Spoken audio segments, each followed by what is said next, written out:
Apparently, finding your husband's secret escape plan to Mexico with your sister, financed by a trust fund you didn't even know existed, isn't what they mean by family values.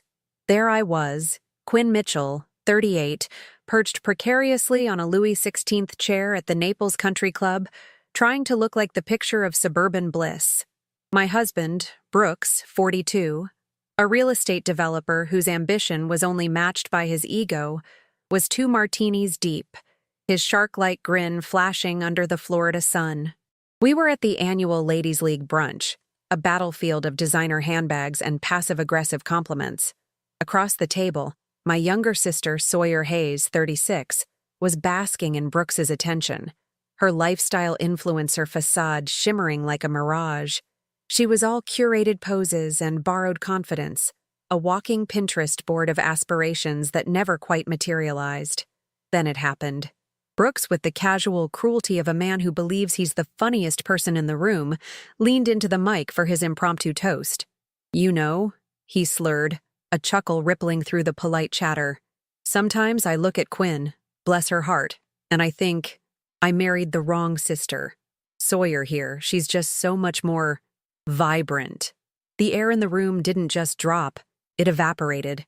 A collective gasp, quickly smothered by forced coughs and nervous sips of mimosa, filled the vacuum.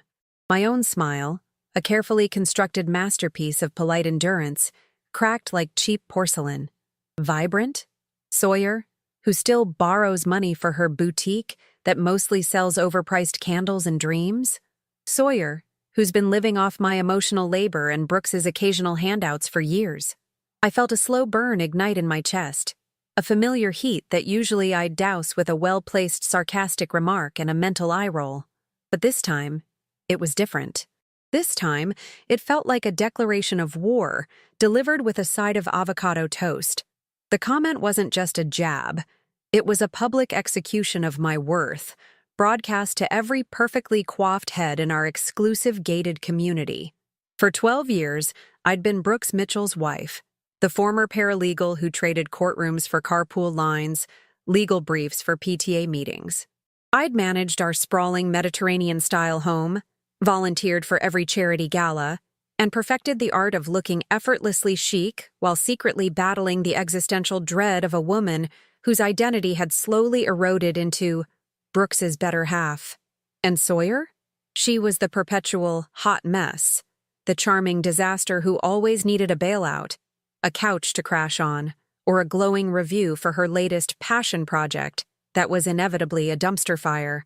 Yet, in Brooks's martini-soaked mind, she was the vibrant one. I managed a tight, brittle laugh, the kind that tastes like ash. "Oh, Brooks," I said, my voice sweet as poisoned honey. "You always were one for a good joke. Though, darling, I prefer my humor with a bit more originality." The other women chuckled nervously, some shooting me sympathetic glances, others eyeing Sawyer with thinly veiled judgment. Sawyer, meanwhile, preened, her perfectly sculpted brows arching in a silent, "told you so." She was the queen of projecting an image, a master of the fake-it-till-you-make-it philosophy, except she never actually made it. Her boutique, Sawyer's Sparkle and Shine, was perpetually on the brink of closure, sustained only by Brooks's investments, which I now realized were probably just my money. The rest of the brunch was a blur of forced pleasantries and internal screaming. I felt like a character in a reality show I never auditioned for, trapped in a scene where I was the punchline. How dare he? How dare they? The questions swirled in my head, each one a tiny spark igniting a larger conflagration. I'd always prided myself on my composure, my ability to navigate the shark-infested waters of Naples society with a smile and a cutting remark. But this was different. This was personal. This was a direct assault on my carefully constructed world, and it was coming from the 2 people I was supposed to trust most. Later that evening, the anger still simmering, I found myself doing something I rarely did, checking Brooks's phone. It was a gut feeling, a tiny whisper of suspicion that had been growing louder since the brunch. He was in the shower, humming off-key, oblivious. His phone lay on the nightstand, unlocked. My fingers trembled slightly as I picked it up, a sense of dread coiling in my stomach. I wasn't looking for anything specific, just a confirmation of my unease. Perhaps a text from a colleague or a questionable stock market investment. What I found, however, was a whole different kind of market crash. It wasn't a text from a colleague. It was a dating app, one of those discreet ones for discerning professionals.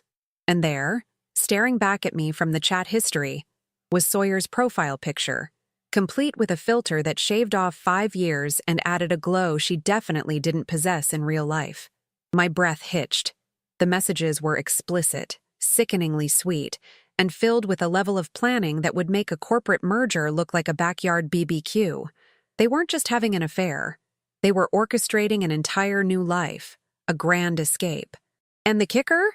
They were planning to finance their new beginning with my inheritance, a trust fund established by my late grandmother, which, until that very moment, I had absolutely no knowledge of. Expanding your social network, indeed. This wasn't just betrayal. This was grand larceny, wrapped in a bow of familial deceit. My Karen persona was about to get a serious upgrade, from HOA complaint specialist to legal avenger. The screen glowed, illuminating the grotesque truth in the dim bedroom. My grandmother, bless her eccentric soul, had always been a woman of secrets and surprises. But a trust fund, specifically for me, hidden from me, and now being eyed by my philandering husband and my parasitic sister, it was a plot twist even I, with my history of dealing with bizarre legal cases, wouldn't have believed.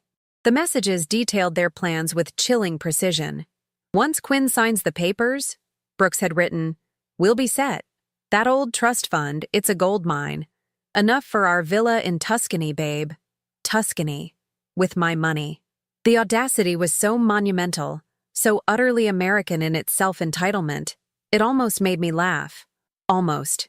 I scrolled through the nauseating exchange, each message a fresh stab. Sawyer's replies were equally sickening, full of emojis and syrupy endearments for Brooks, punctuated by thinly veiled digs at me. "Quinn's so predictable, she'll never see it coming," one read. Another, "She's too busy with her garden club and those ridiculous HOA meetings to notice anything." Oh, they thought I was just the soccer mom stereotype, the one whose biggest concern was whether the azaleas were perfectly pruned. They saw me as the boring sister, the wife who lost her spark, a convenient obstacle to be removed. Little did they know, a boring sister with a paralegal background and a burning desire for justice was a far more dangerous creature than any vibrant influencer. The injustice of it all hit me like a rogue wave on a Florida beach. For years, I'd tolerated Sawyer's constant need for validation, her endless business ventures that always ended with me subtly, or not so subtly, bailing her out. I'd listened to Brooks's condescending remarks about my hobbies, while he chased his next big deal, always making sure his name was on the marquee. I'd swallowed their microaggressions, their dismissals, their casual cruelty, all under the guise of family.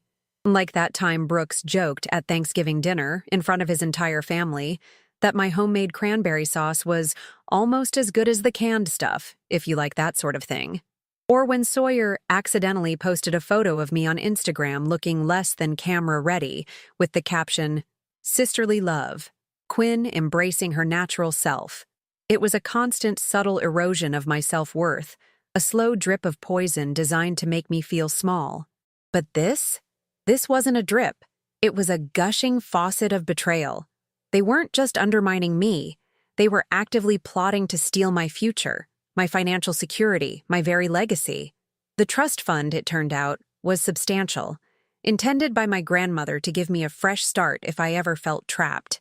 Oh, Grandma, you brilliant, prescient woman. You knew. You always knew.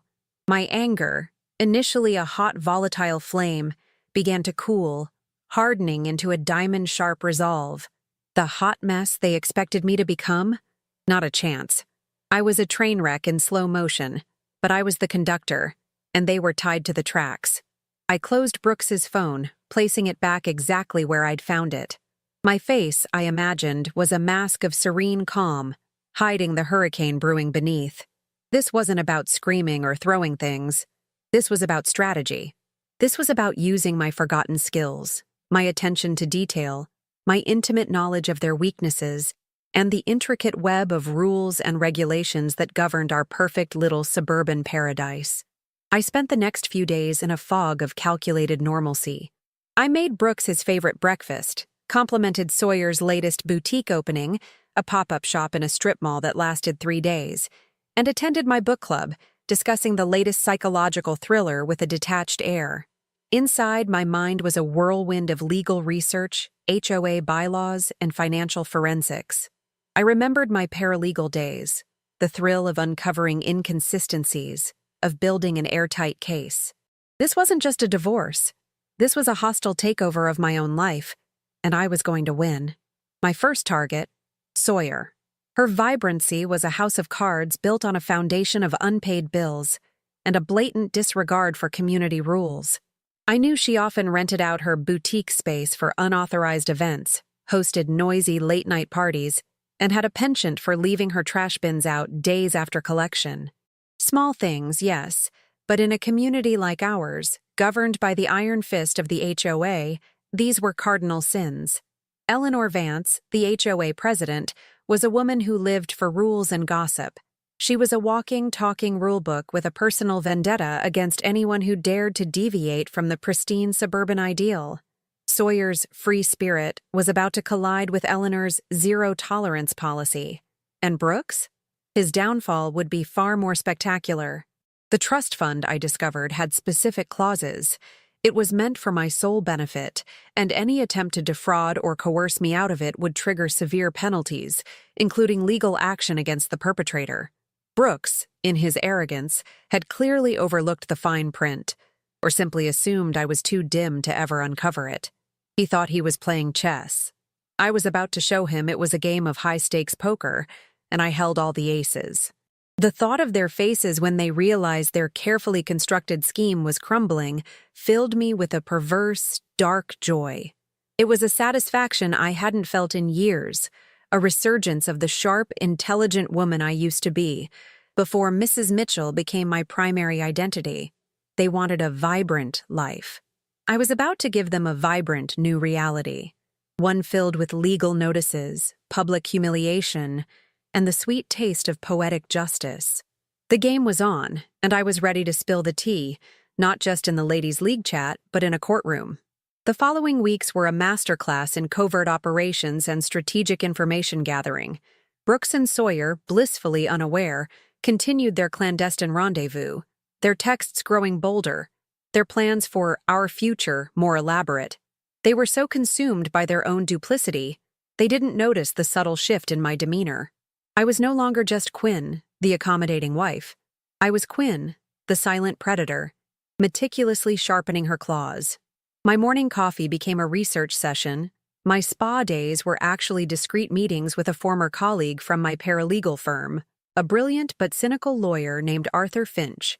He specialized in complex financial fraud and, crucially, had a reputation for discretion. "So, let me get this straight," Arthur had said, leaning back in his plush leather chair, a wry smile playing on his lips. "Your husband and your sister are planning to abscond with a trust fund you didn't know existed, after publicly humiliating you at a country club brunch?" He took a slow sip of his espresso. That's impressively brazen, even for Naples. I had presented him with a carefully curated dossier, copies of the trust fund documents I'd managed to access through my grandmother's estate lawyer, a distant cousin who owed me a favor, screenshots of Brooks's and Sawyer's messages, taken discreetly while Brooks was napping after one too many golf outings, and a detailed timeline of their affair. I explained the HOA angle for Sawyer, how her entrepreneurial spirit translated into numerous violations. Arthur's eyes, initially skeptical, widened with each page. "Quinn," he said, "you haven't just brought me a case. You've brought me a full-blown reality show script, and you, my dear, are the showrunner." The trust fund was indeed substantial, established by my grandmother with surprisingly strict clauses. It stipulated that if I were to be divorced due to marital infidelity, or if any attempt was made to defraud me of its contents, the perpetrator would forfeit any claim to marital assets, and the trust would be immediately released to me, along with a significant penalty clause against the offending party. Grandma, a woman who once sued a department store over a faulty toaster, had clearly anticipated every possible scenario, including a two-timing husband and a greedy sister. Bless her litigious heart. My plan began to take shape. A multi-pronged attack designed to dismantle their lives piece by piece, publicly and legally. For Sawyer, it was the HOA. I started documenting every single infraction. The unauthorized pop-up yoga studio in her garage, the excessive noise complaints from her late-night influencer networking events, the unapproved exterior paint color on her boutique, a shade of millennial pink that violated the community's strict aesthetic guidelines. I even found a clause about commercial activities being prohibited in residential zones without specific permits, a perfect weapon against her boutique operations within the community. I had become a suburban detective, my camera roll filled with incriminating photos, my notes app a meticulous ledger of their transgressions. Brooks, on the other hand, required a more sophisticated approach. His real estate empire was built on a house of cards, leveraging one project against another, often with questionable financing. The trust fund, I realized, wasn't just a bonus for him. It was a lifeline. He was in deeper financial trouble than I'd ever imagined, and my inheritance was his exit strategy, a way to pay off debts and start fresh. Arthur confirmed my suspicions. Brooks had been subtly manipulating our joint accounts, moving funds, and even taking out loans against our shared assets without my full knowledge. He was a hot mess in a tailored suit, and his train wreck was about to go off the rails. I continued to play the part of the oblivious wife, smiling sweetly, nodding empathetically as Sawyer complained about her haters online, and even offering Brooks support for his stressful work schedule. The irony was delicious. They thought they were so clever, so far ahead of me. They saw me as the Karen of the HOA, the boring wife, the one who wouldn't dare rock the boat. They underestimated my quiet observation, my paralegal training, and the sheer, unadulterated rage that fueled my every move. The climax of my plan was set for the next monthly HOA meeting, where Sawyer's accumulated violations would be presented, and then, 2 weeks later, the annual charity gala at the country club, a perfect stage for Brooks's grand unveiling. I wanted their downfall to be public, undeniable, and utterly humiliating. I wanted the whispers to turn into shouts, the gossip to become undeniable truth. "Are you sure you want to go this far, Quinn?" Arthur had asked, a hint of admiration in his voice. "This isn't just a divorce. It's a scorched earth campaign." I met his gaze, my eyes colder than a Naples winter. "Arthur," I replied, a slow, predatory smile spreading across my face. "They wanted vibrant. I'm about to give them a fireworks display. And trust me, this show is just getting started." The trap was set. The bait was taken. They were about to learn that the wrong sister was, in fact, the one with the deadliest aim. The HOA meeting was held in the community clubhouse, a sterile room filled with beige chairs and even more beige personalities. Eleanor Vance, the HOA president, sat at the head of the table, her face a rigid mask of authority. Sawyer, oblivious, was there to network, dressed in an outfit that screamed, "Influencer on a budget." Brooks was conspicuously absent, claiming a last-minute business emergency. Perfect. I sat quietly, a folder filled with meticulously organized evidence on my lap. When the new business section began, I raised my hand. "Eleanor," I began, my voice calm, "I'd like to bring a few community concerns to the board's attention, specifically regarding property at 1420 Coral Cove Lane." Sawyer's eyes, which had been darting around the room, snapped to me. A flicker of annoyance, then confusion, crossed her face. I proceeded to present my case, not with emotion, but with cold, hard facts. Photos of the unauthorized yoga studio, screenshots of her Airbnb listings for boutique events, noise complaint logs, even a color swatch proving her boutique's exterior paint violated aesthetic guidelines. Each piece of evidence was presented with the precision of a seasoned prosecutor. The room buzzed. Eleanor, initially annoyed by the interruption, grew increasingly stern, her pen scratching furious notes. Sawyer tried to interrupt, to dismiss it as petty gossip, but I cut her off with a polite but firm, "Please, Sawyer, the board needs to hear the facts." By the time I finished, Eleanor's face was a thundercloud. "Ms. Hayes," she declared, her voice dripping with disapproval, "these are not minor infractions. These are blatant disregard for community standards and a clear violation of commercial activity clauses. The board will be issuing immediate fines, and we will be reviewing your residency status. This is a gated community, not a free-for-all." Sawyer's jaw dropped, her vibrant facade crumbling into a hot mess of indignation. She stammered, she blustered, but the evidence was irrefutable. The community members, initially shocked, now exchanged knowing glances.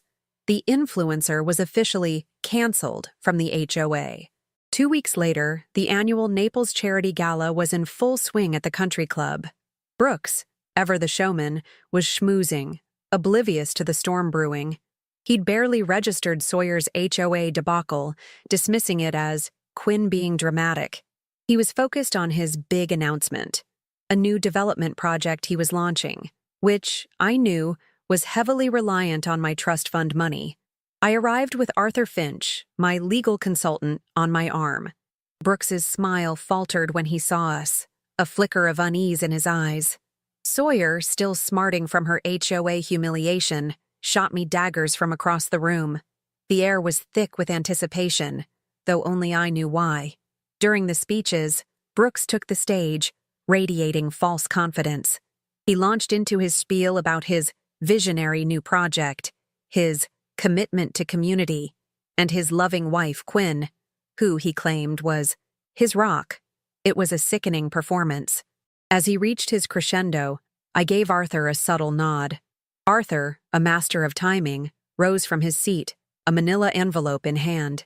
He approached the stage, a polite but determined smile on his face. "Excuse me, Mr. Mitchell," he interrupted, his voice cutting through the applause. "But I believe there's a small matter of clarification regarding your assets." Brooks's face went from confident to ashen. Arthur then proceeded to deliver a meticulously worded, legally devastating statement. He explained, in clear, concise terms, the existence of my grandmother's trust fund, its specific clauses regarding marital infidelity and fraud, and the evidence he possessed, including Brooks's own messages, proving his attempt to defraud me. He detailed the immediate freezing of Brooks's personal and business assets, the filing for divorce based on egregious marital misconduct, and the impending legal action that would leave Brooks not only penniless, but potentially facing charges for financial fraud. The room erupted. Gasps, whispers, and outright exclamations filled the opulent ballroom. Brooks stood frozen, his face a mask of horror, his carefully constructed world imploding around him. Sawyer, who had been watching from a distance, let out a shriek of indignation, realizing her Tuscan villa dreams had just gone up in smoke. She tried to rush the stage, screaming about lies, but was gently restrained by security. It was a dumpster fire of epic proportions, a public humiliation so profound it would be whispered about in Naples for decades. The reactions were priceless. The Ladies' League members, who had earlier witnessed Brooks's insult, now looked at me with a mixture of shock and awe. My friend Brenda, a woman who always appreciated a good drama, gave me a triumphant thumbs up. Brooks, utterly defeated, was escorted off the stage, his visionary project now a punchline. Sawyer, red-faced and tearful, was ushered out of the country club, her vibrancy now a garish display of public meltdown. I stood there, a quiet satisfaction spreading through me. There was no shouting, no dramatic monologue from me, just the cold, hard facts, delivered with devastating precision. They had underestimated the wrong sister. They had mistaken my quiet nature for weakness, my patience for ignorance. But I had played the long game, and the payoff was sweeter than any designer handbag or Tuscan villa. The vibrant life they had planned was now a smoldering ruin, and I, Quinn Mitchell, was finally free.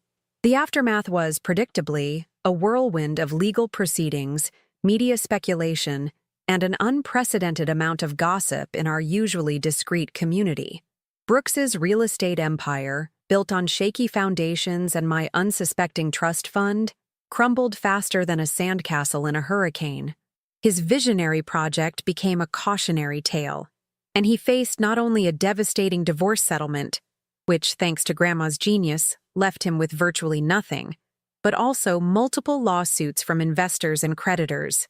He ended up losing his house, his cars, and his reputation, left with nothing but a mountain of debt and the vibrancy of a public pariah. Last I heard, he was trying to sell timeshares in a less than glamorous part of Florida, a far cry from his Tuscan dreams. Sawyer's fate was equally satisfying, though less legally dramatic. The HOA, emboldened by Eleanor Vance's righteous fury, expelled her from the community.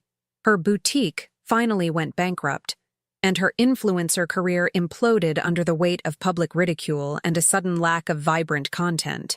She tried to blame me, of course, posting tearful videos about betrayal and toxic family.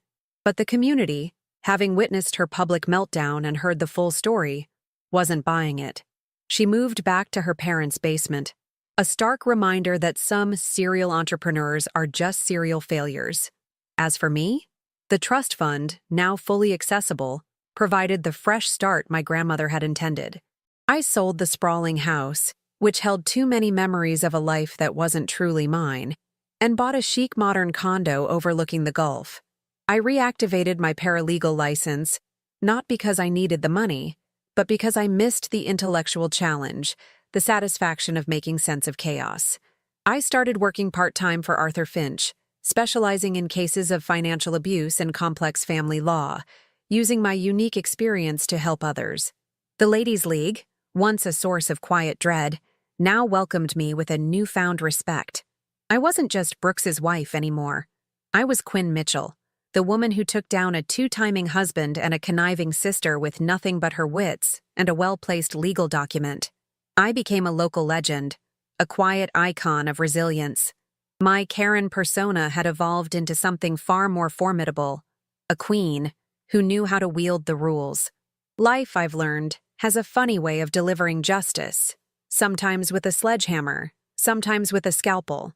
They called me the wrong sister, the boring wife. They saw my quiet nature as a weakness, my domestic life as a sign of intellectual decay. But sometimes, the quiet ones are just observing, planning, waiting for the perfect moment to strike.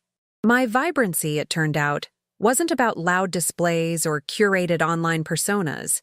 It was about inner strength, a sharp mind, and an unwavering commitment to self-preservation. I now host my own book club, where we discuss not just thrillers, but also the subtle art of strategic revenge. My cranberry sauce, by the way, is still homemade, and I'm pretty sure it's better than the canned stuff.